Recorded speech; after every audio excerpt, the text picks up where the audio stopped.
No capítulo do dia, a ministra Carmen Lúcia do Supremo classificou como graves os ataques feitos pelo presidente Bolsonaro às urnas eletrônicas e deu prazo de 24 horas para que a Procuradoria-Geral da República se manifeste sobre um pedido de abertura de investigação.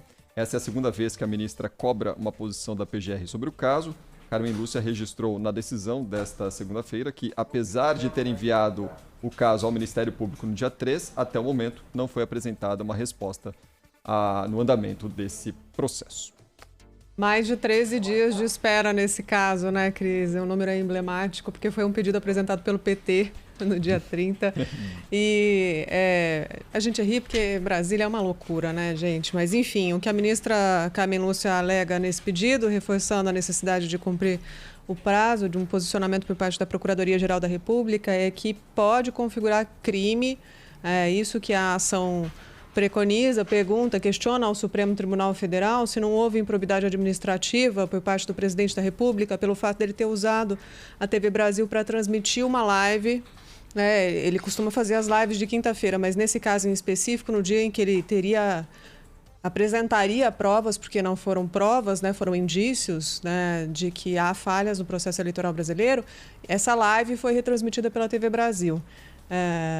E se houve algum tipo de improbidade administrativa pelo uso dos recursos públicos pelo presidente para atacar adversários políticos e o Tribunal Superior Eleitoral, se houve propaganda eleitoral antecipada, se houve abuso do poder político e econômico e se houve prática de crime de divulgação de fake news eleitoral.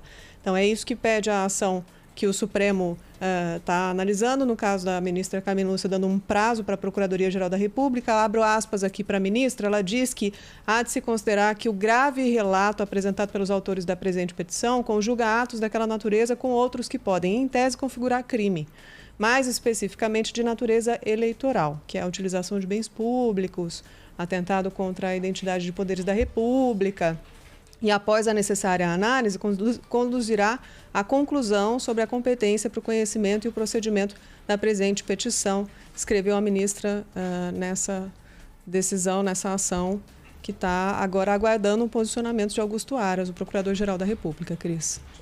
Sim. Bom, a questão é a seguinte: por ser uma ação movida pelo Partido dos Trabalhadores, é claro que vai andar no Supremo, tudo que o PT quer anda rapidinho.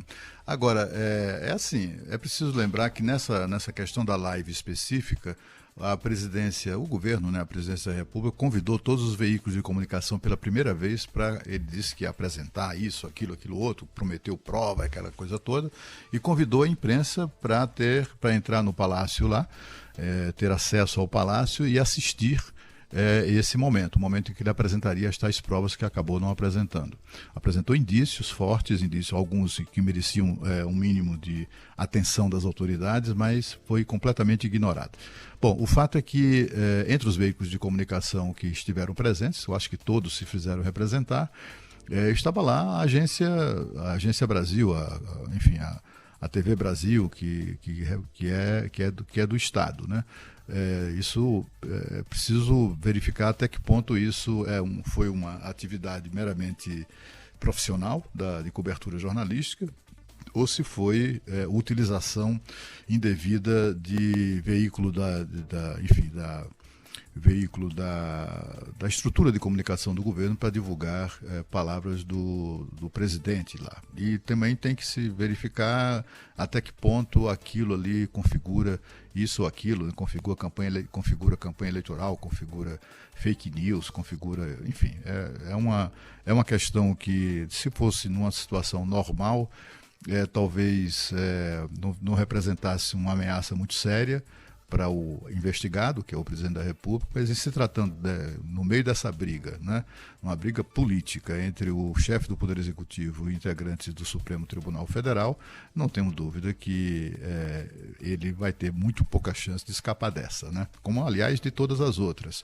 A gente vê que é curioso, como quase diariamente tem uma estocada do Poder Judiciário no presidente. E também, a essa altura, ninguém sabe quem começou essa briga, aquela discussão do ovo e da galinha, ninguém sabe quem chegou primeiro.